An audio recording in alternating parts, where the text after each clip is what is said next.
It would seem that my recording software crashed at some point.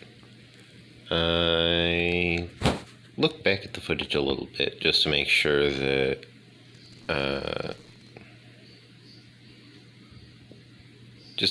it wasn't too bad. One thing to note, if I do decide to switch to peaceful, I will need to remember to move my skeleton horse out of the loaded chunks, because the skeleton horse is considered a hostile mob. So if I set my game to peaceful, then I would lose out on the skeleton trap horse that I have, which would be sad, because I like that thing. It's a really good horse. I really want to keep it safe. I'm sad that I can't put armor on it. Like, putting armor in a saddle and the tack and the barding and all that for the animal on the skeleton horse should be an option. It should not be required, but it should be an option. Like, yeah, you don't need a saddle, but you can use a saddle, and then you can put armor on them. Like, that should be the thing that it allows you to do. You shouldn't require a saddle for the skeleton horse, but you should want a saddle, because a saddle is able to keep you better seated when you're traveling with a heavy load. You're able to rest the weight of, for example, your armor on the saddle, which will then distribute the weight evenly across the horse, so that the horse is not strained, you're not strained, and you're both able to easily continue traveling at a moderate rate of speed for extended periods of time. I believe Dungeons & Dragons lists that period of time at 8 hours, which isn't half bad. That's actually a pretty good rate of speed for extended travel. I've tried traveling extended distances before, and my experience is that I will get tired after about 2 hours, but then again, that's kind of expected, because the way I travel is I travel at a constant pace of forced march. I don't really have a walking speed. I can meander, but meandering's like a mile an hour. Most people walk, I think it was at 2 or 3 miles an hour. I walk at almost 5 miles an hour. So let's assume that the average human walks at 3 miles an hour, because I don't feel like looking it up offhand, and I vaguely know that's roughly accurate. Not exact, but it's accurate enough for this measurement. So let's assume the average human walks at 3 miles an hour. I walk at 5, so I'm almost walking twice as fast as the average person.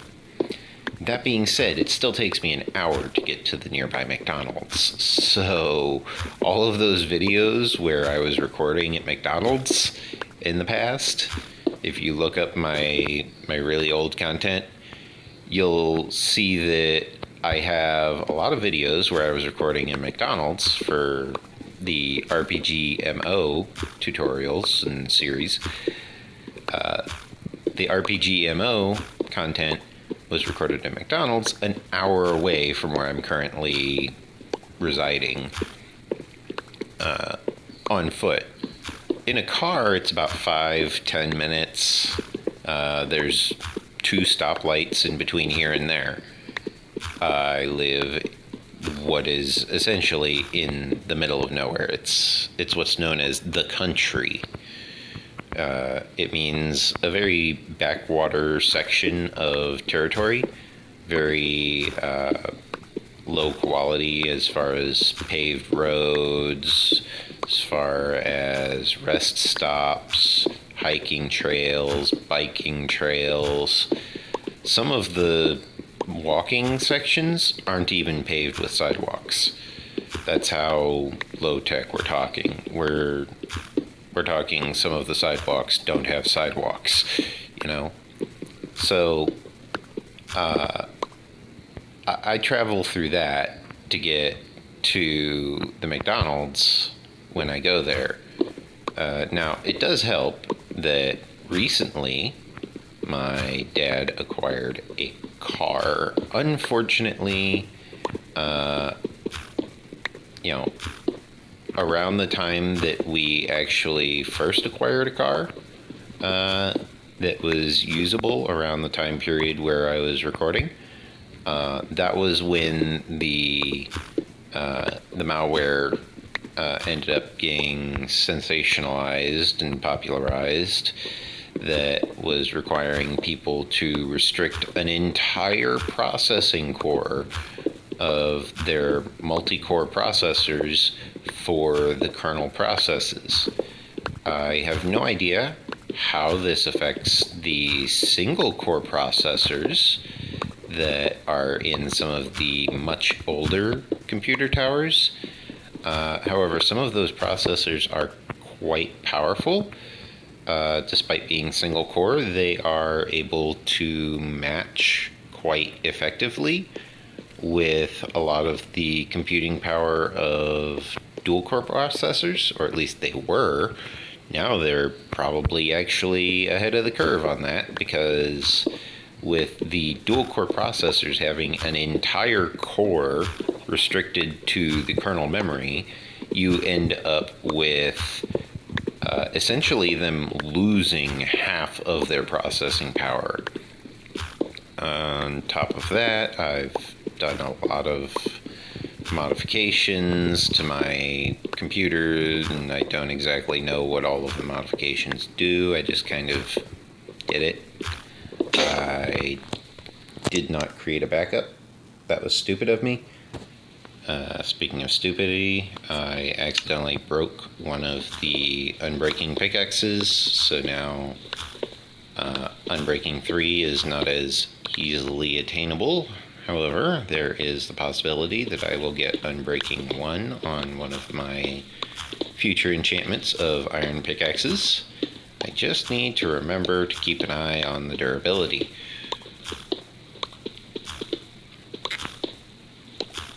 I'm currently using one of my efficiency pickaxes, which is great because this is boring. This is so bland. This is just digging out stone constantly. It's like, ugh, so boring. I mean, it's nice that I have maps so I can see roughly what my progress is, and I know roughly what my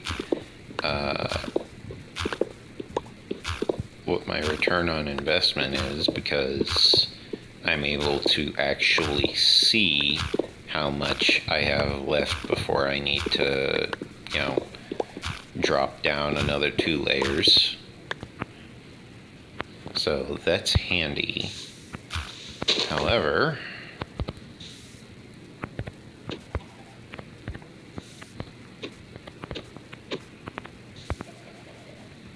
the capacity for actually performing all of these tasks, well, yeah.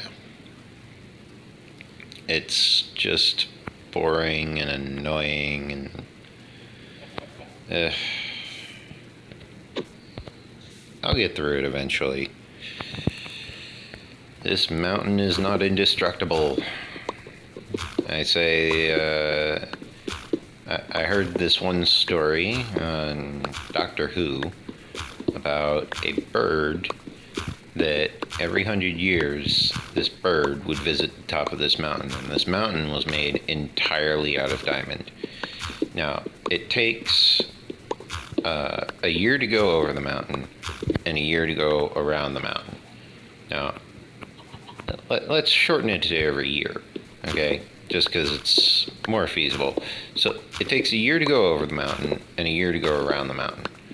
And every year, this bird would land on the top of the mountain, the very peak of the mountain, and it would sharpen its beak on the mountain. And at first, there was no change.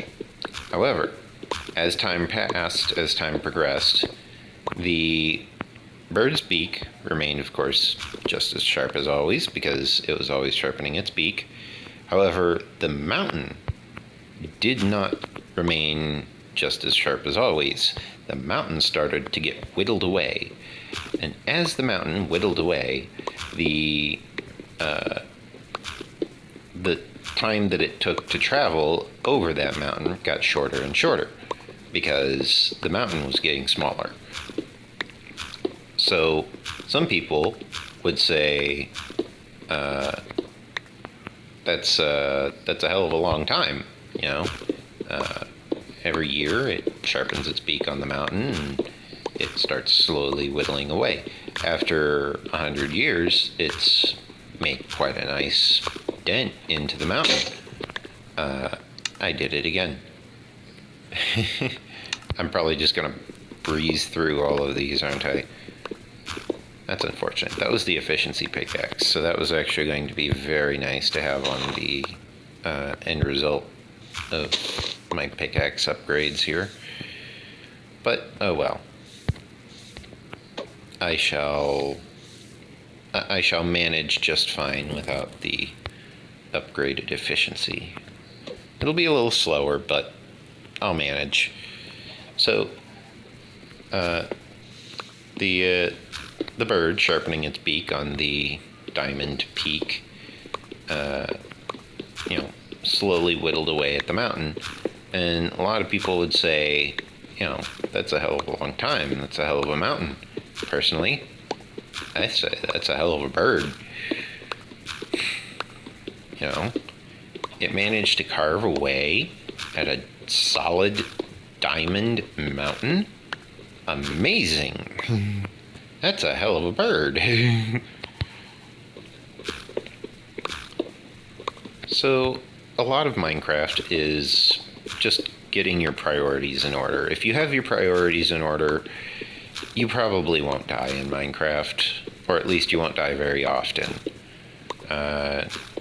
You might die a few times, but not often.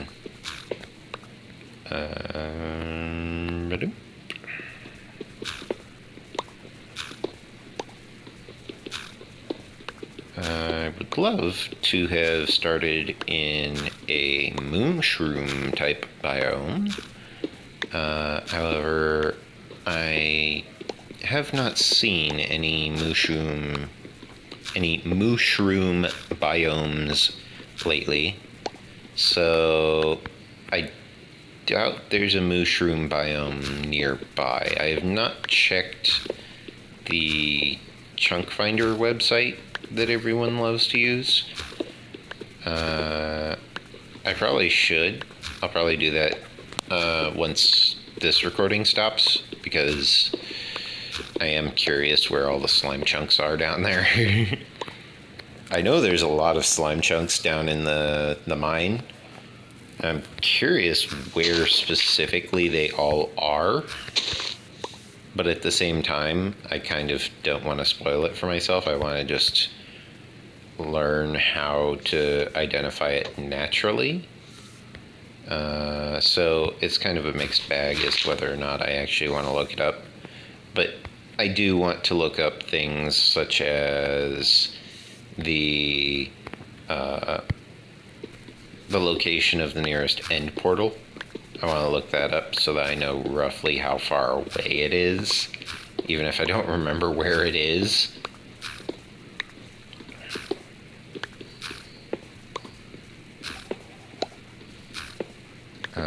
It'll still be nice to be able to actually just know how much food I'm going to need to bring, for example. How many eyes of Ender am I going to want before I head out that way? Stuff like that. I can, of course, tell it my Minecraft seed on the website, and they'll look it up that way, which is a very accurate way of doing it. I mean, it's random generated, but it's random generated from a specific seed. So, you know, there's not much that'll vary between the two versions. There is some variance between the Java version and Bedrock version. However, however, the variance is minimal at best.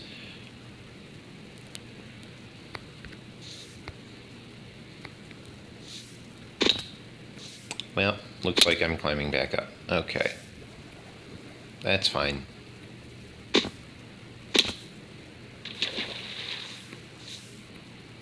It allows me to take out these guys who've been just slowly building up. Oops. Why did that change the aim? Okay, so that's that one down. I missed because they're bobbing.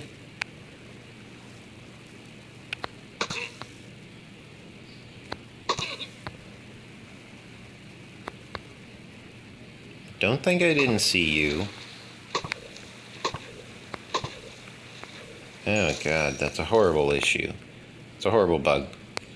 Okay, so Mojang has a bit of an issue, a bit of an error, if you will, where apparently it is completely possible to just rapid fire your bow into the ground in front of you while you're swimming.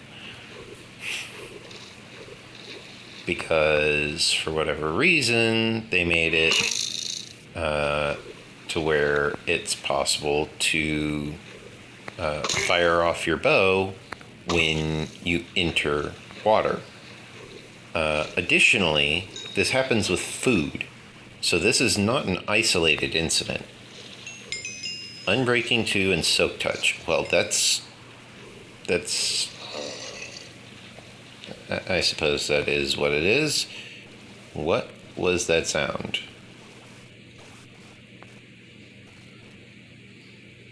Well, I have Minecraft zombie villagers over here chasing me down. Pretty sure there's a phantom out there somewhere. I'm going to see if I can get these guys to convert into drowned before I kill them.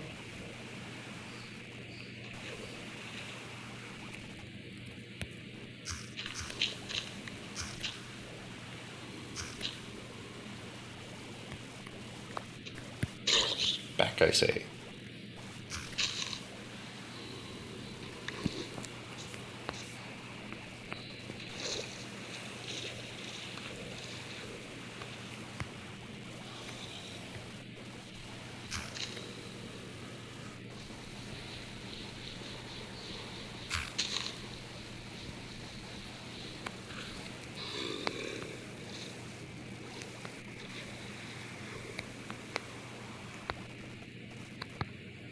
Dig. Thank you.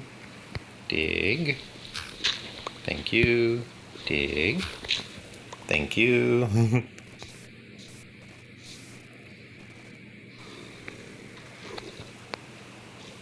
Okay. Now let's see if these guys were wearing any armor.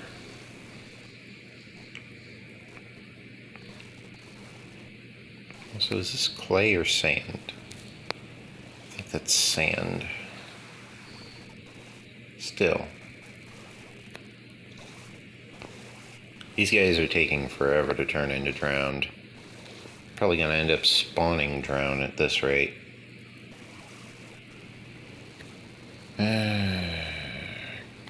Come on, bad guys, hurry it up. Convert.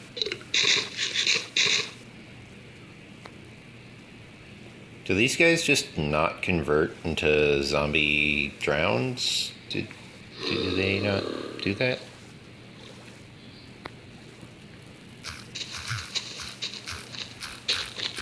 Figure while I'm at it, I can take out all of this seagrass down here. Clean up some of the animations, you know?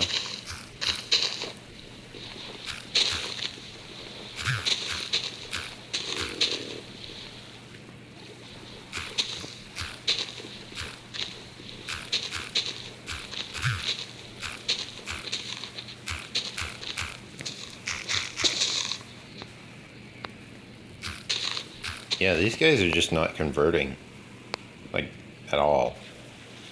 They're just not converting. So, that's a bit of a bug. Because they're supposed to convert. They're zombies. Zombie villagers, but they're still zombies.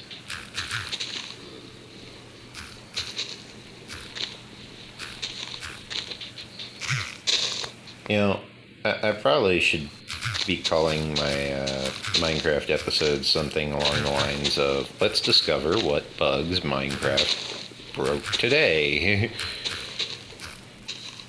Because I keep finding all of these things that Minecraft claimed they fixed.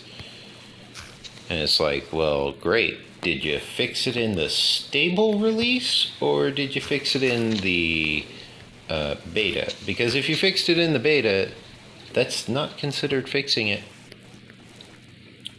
That's just considered, you know, work in progress. That's what a beta is. It's just a work in progress. If you publish it on the stable release, then everyone will be happy because all of a sudden, all of these, you know, bug fixes are getting applied.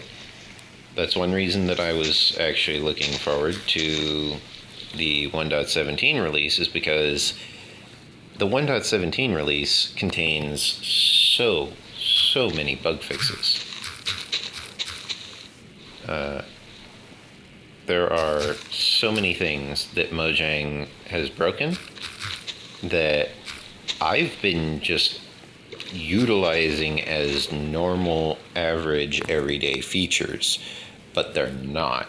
They are bugs. And it's like, well, you know,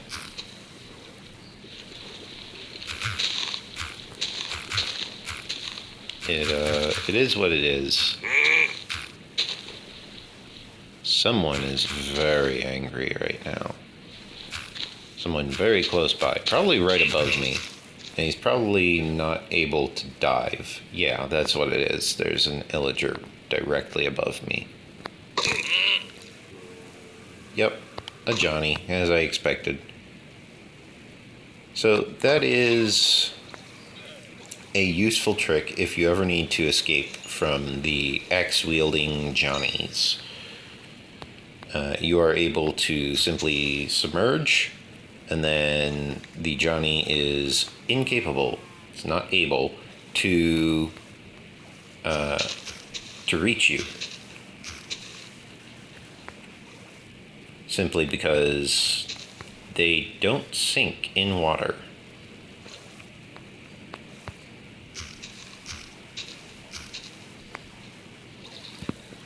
Also, I'm pretty sure this llama got desynced from its owner, so I shall go ahead and dispose of the llama, because otherwise it will never disappear, because those guys only ever seem to disappear when their owner disappears. However, if their owner disappears without them, they don't disappear. Work on that, Mojang.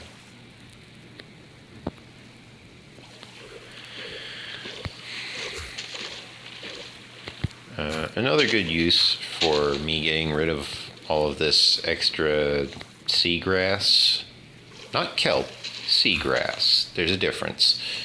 The other use for it is that it allows me to make sure that if I come through here with Frostwalker boots, I won't need to worry about things like falling into the water when I'm expecting to, you know, not.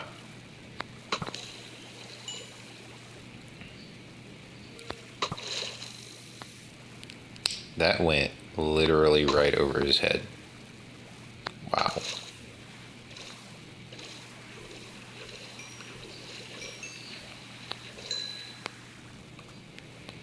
Okay. Grab the experience orbs. This whole place has been, you know, cleaned. Suppose I can do that down here too. This is probably going to actually help out a lot of the performance of my device, because I have been noticing a lot of lag. So this is probably going to clean up the rendering a little bit, which will definitely, if it does clean up the rendering, it will definitely make things run smoother. So just, you know, replacing all of the seagrass with water, or just simply breaking the seagrass in my case, is more than enough to really upgrade the performance of the device. Because there's a lot of it down here. Like, a lot. With my helmet here, I'm actually able to stay down here long enough that I can consider, I can ponder on the possibility of actually tidying up underwater. I can do things underwater.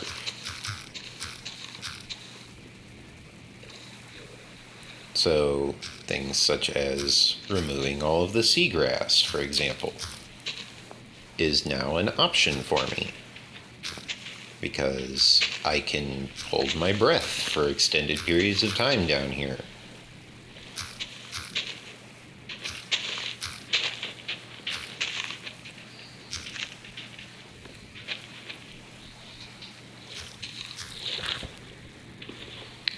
And of course, I'm in adventure mode, so punching at, you know, sand and grass and stone with my fists isn't going to really break anything unless I sit there and I focus my efforts. If I'm just panning around like this, I'm mostly just looking for things that are instantly broken, such as seagrass.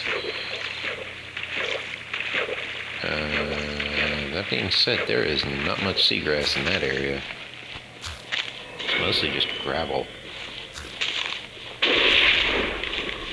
Okay. Big angry lightning storm. Gotcha.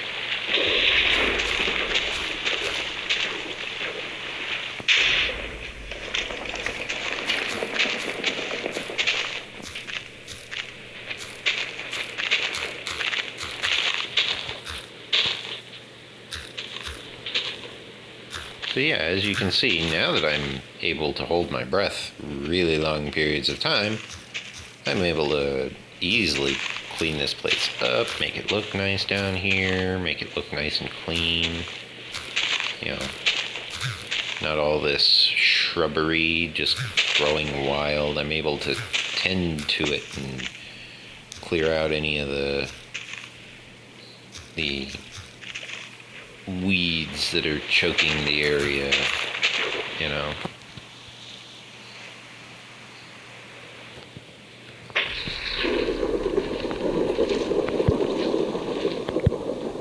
Because of that, I'm able to make it look much nicer around the underwater portions of my base, as well as increasing the performance of my device, because all of these blocks are animated, so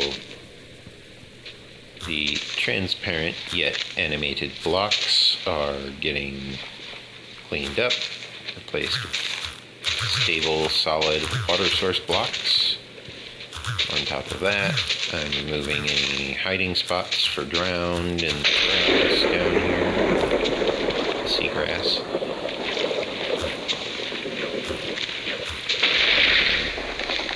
If I ever want to install a bunch of magma blocks down here, I don't have to worry about the seagrass getting in the way of seeing how far I've progressed. Stuff like that. Now, I understand that it adds a nice little touch of nature, but this is the civilized portion of nature. As in, this is my base. You know, if I want nature, I'll just, grab some bone meal from my farm, and I'll start bone mealing the place. I might go and harvest more seagrass from elsewhere and import it, but I don't really want natural seagrass around my base, because, no one likes that untamed shrubbery look. Like, even the people who are using the untamed shrubbery look, at one point, they were also saying, I don't like how this looks. It's like, well, maybe you just don't know how to decorate with it. But at the same time, like, there are certain stages of your base where you don't want a lot of shrubbery. Certain stages of, starting out where you're sitting there going, I don't want to have a bunch of shrubbery around my base. So now this really reveals the clay deposits, it reveals the sand, reveals really pretty much everything around here. I probably should light this part up. So let me go ahead and do that.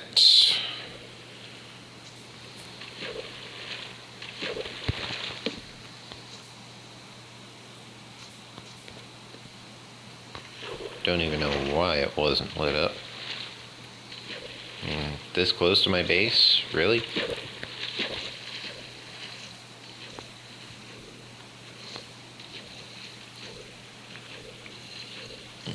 Okay, I'm gonna want another one over here too.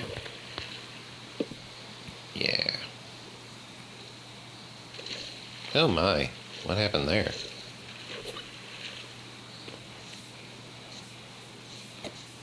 It would seem that in the process of everything getting all sorted and organized, that some portions of this cliff face were not lit up. And this is on the side that I'm working on. So, yeah.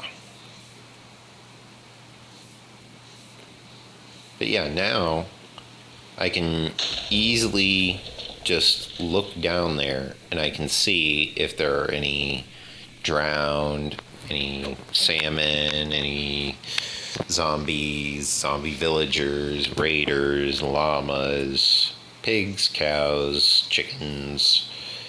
I can see if there's any of that trapped in the water. So it's very useful to know when you want to have clear water and when you don't want to have clear water. To end this rain, I shall go ahead and rest in the bed because it's also nighttime.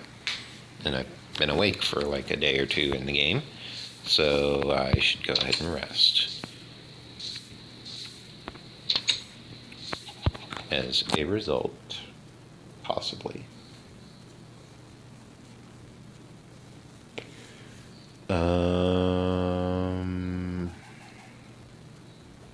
Right, I want to grab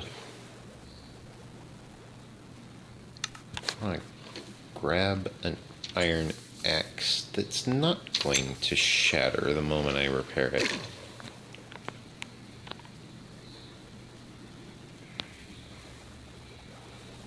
Yep.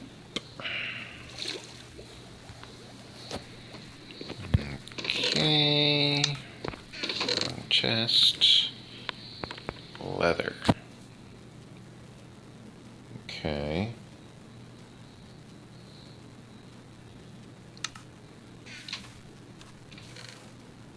Grab the lapis while I'm here because I want to enchant my stone pickaxe.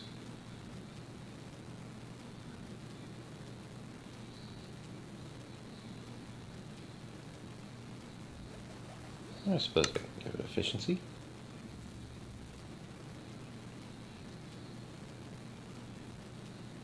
Efficiency 2, unbreaking 1.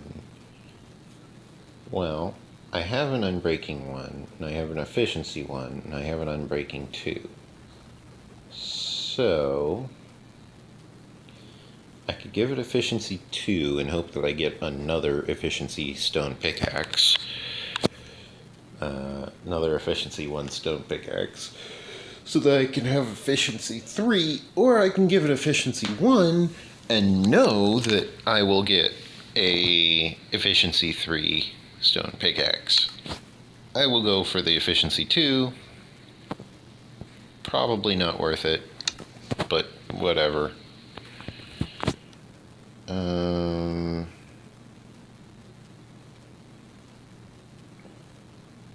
Go ahead and repair that. Well, it's got a decent amount of durability on it. Emeralds. That's the other thing I was wanting to deposit. The emeralds. Oh. I have an unenchanted iron axe. Let me go ahead and enchant that. Bane of Arthropods, Smite. I kind of prefer Smite, actually. I don't think I have 10 levels. No, I do not. So I can't give it Fortune. Not that that would help much on a Silk Touch pickaxe. Or a Silk Touch axe, I mean. I think I'll just leave it in here for now. Both of them.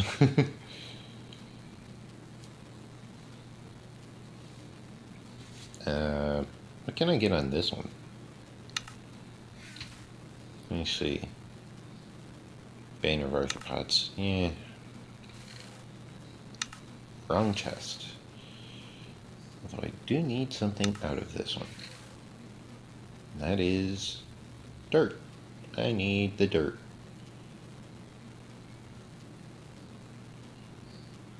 There we go.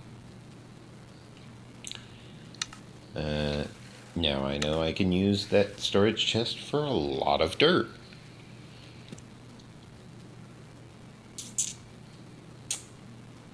I need to note that I am depositing those. I also need to note that I am refilling this. Boop, boop, boop. And now we can see quite clearly, this hopper is full, this barrel is full, those are full of cobblestone. The furnace has cobblestone in it with smooth stone being produced. The smooth stone is being pulled out into the hopper where it's being placed inside this furnace to create well, this is regular stone. This is making smooth stone, and then there's a hopper beneath that furnace pumping all the smooth stone into this barrel. So I have all of the smooth stone that I could ever need.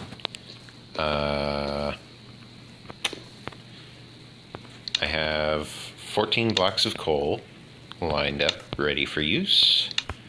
I need to grab one more block of kelp out of this furnace, because that's my regular, average, everyday furnace. Blast furnace, technically, but you get the idea.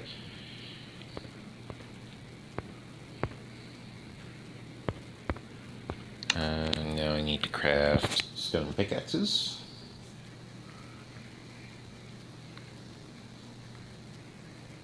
I'm going to do this in small bursts so that I can find all of the different stone pickaxes that I want.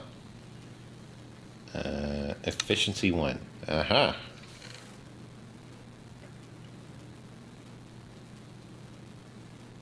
Trying to put that there and that there. So we have efficiency 1, which is great because that's going to make that efficiency 2, and then that's going to make it efficiency 3. So that's great. What is this one going to be? Unbreaking 1, which is going to then merge with my current Unbreaking 1 to make Unbreaking 2, and then I merge with another Unbreaking 2 to make Unbreaking 3. And it all sounds very convoluted and complex until you realize that all I have to do is use up the majority of my pickaxes and then repair them all at once. Actually, let me go back down. I'm going to collect the anvil down here. And no, I won't turn off auto jump. I was pondering turning off auto jump, but decided against it. Let me just make sure nothing fell into these hoppers. Yep, okay.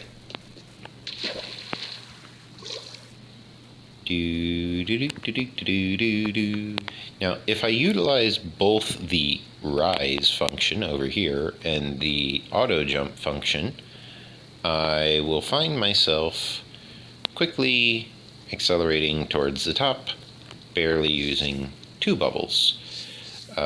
If I only rise or only auto jump, then that will be 3 bubbles used. Mind you, I have respiration 3 on my helmet, so I'm actually taking a vastly reduced penalty to my oxygen meter while I explore the underwater section. That's why I was able to clear out so much of that seagrass while I was down there, is because my diamond helmet here has respiration 3. It also has mending, so I don't need to worry about repairing it. I just need to remember to go collect a bunch of experience whenever it gets badly damaged. It also has thorns, so if an enemy starts attacking me, I will automatically defend myself, even if I'm like away from my keyboard or something. The thorns enchantment does increase the amount of damage the helmet takes. It definitely affects the durability of the helmet, guaranteed. That's not in question. That is a fact.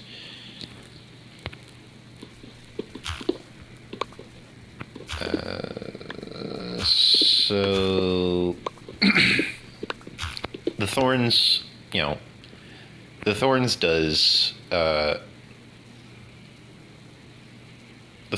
great things for self-defense, but the thorns also does terrible things to the durability of the armor.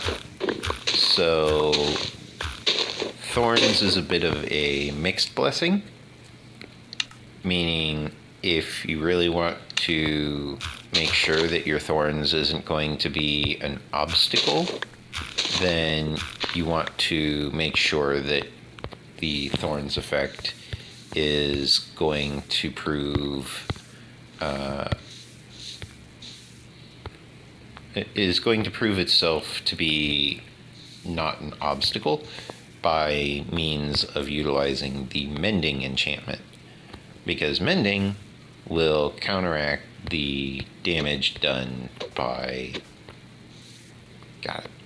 will counteract the damage done by the thorns. Also, I think it's now